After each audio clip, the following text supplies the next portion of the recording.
Hello everyone, welcome back to my channel. In the last class we have learned what do you mean by journal entries and their types, and we have seen the proforma of journal entries. As well we have revised the rules of journal entries. In today's class we will learn what do you mean by simple journal entry and what do you mean by compound journal entry with one example.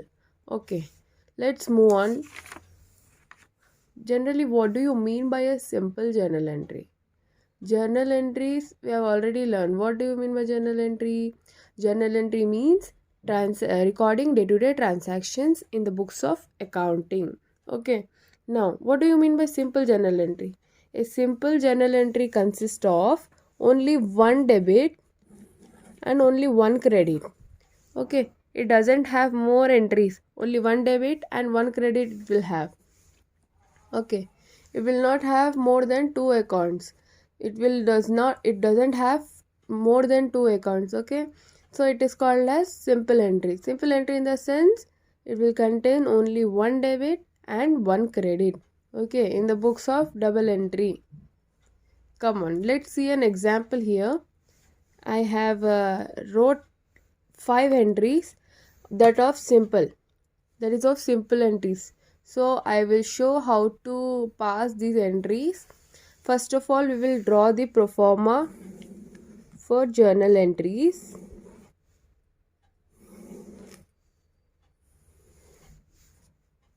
In the last class, I have also shown you how to draw the proforma for journal entry. So I am drawing here. Here I'll write journal entries.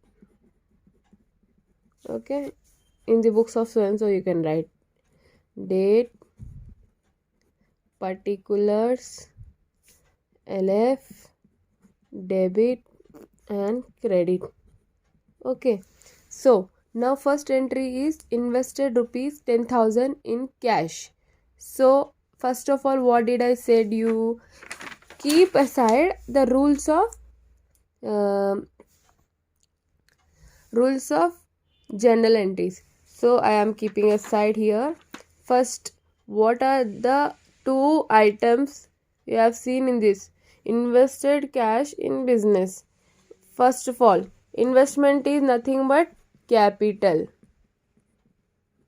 and cash is an asset. Okay, cash is going out of the business and we are investing capital in the business. Okay, so it is coming in and it is going out. So how you will write an entry? Suppose 1st January 2020. 1st January 2020. Here I am writing capital account debtor to cash account. Okay, 10,000.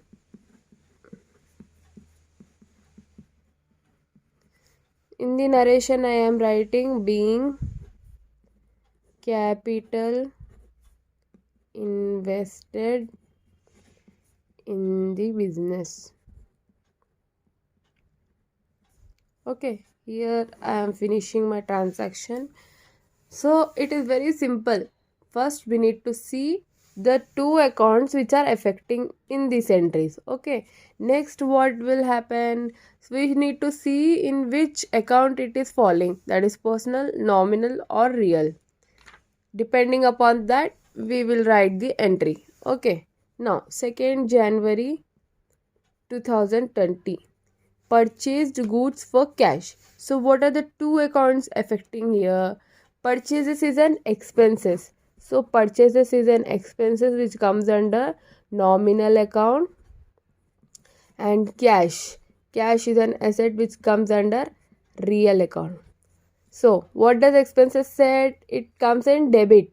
Okay, cash is going out of the business. So purchases is an expenses, cash is going out of the business. How we will write the entry?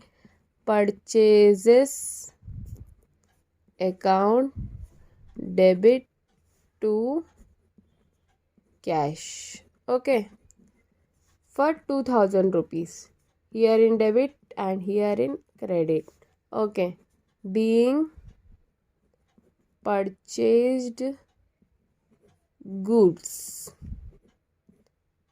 Okay, next third entry, sold goods to Ram on credit, 5000 rupees. So sales is an income. If we are selling some goods, so we will receive some income. Okay, we will gain something. So sales comes under income, and Ram is a person. Okay, Ram is a person who is giving us the money. Okay, we are selling on credit na, so he is the giver. So here it is person comes under personal account. If we are selling the goods on credit, we need to mention cash. We need to mention the name of the person. Okay, have you understood this transaction? If we are selling the goods on credit, we need to mention the cash. We need to mention only the person's name. Only when the goods are sold on credit or purchased on credit, we need to mention the name of the person. Okay, I'll show the entry. So how we will pass this entry? 3rd January 2020. We will write sales account debit to Ram account. We will mention the name of the person only when the goods are sold on credit. We will not mention the name of the person if the goods are sold on cash. Okay, first if we sell the goods on cash, we will not mention the name of the person. Only when the transaction is done on credit, we need to mention the name of the person. Okay, here I am writing being sold goods on credit to Ram. Okay, here I am finishing this transaction. What is the amount here? 5000. 5000. 5000. Here I am ending this transaction. 4th January 2020.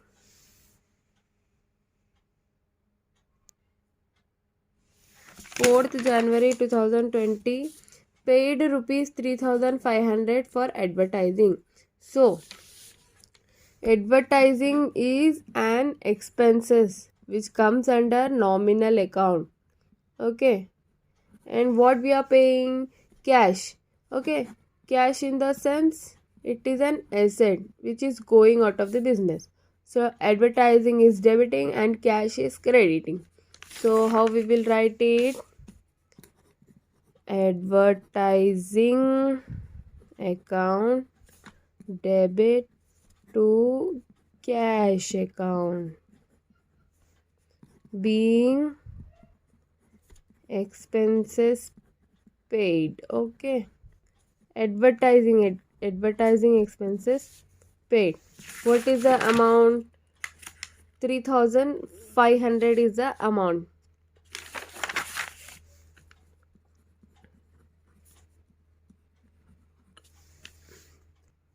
Next transaction is received rupees 2000 commission. So here commission is income. Okay, we are receiving. What we are receiving? Cash. Okay, cash is coming and here income. Sorry, cash is we are receiving the cash in the form of income. Okay, so how we will pass this transaction? This will become credit and what comes in is called as debit. So cash account data to commission account 2000.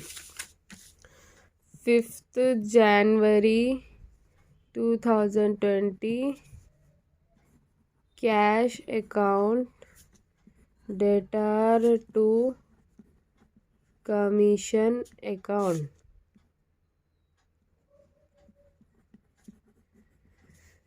Being commission received.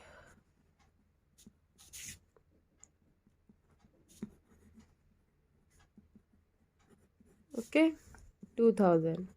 Here we end the simple entries. Hope you have understood it. It is very simple. If it contains only two transactions, which comes under simple journal entries. Okay.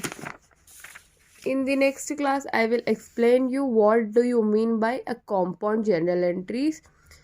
Till then, stay tuned to my channel, subscribe to my channel, like and comment to my channel, and don't forget to share with your friends. Thank you. Bye bye.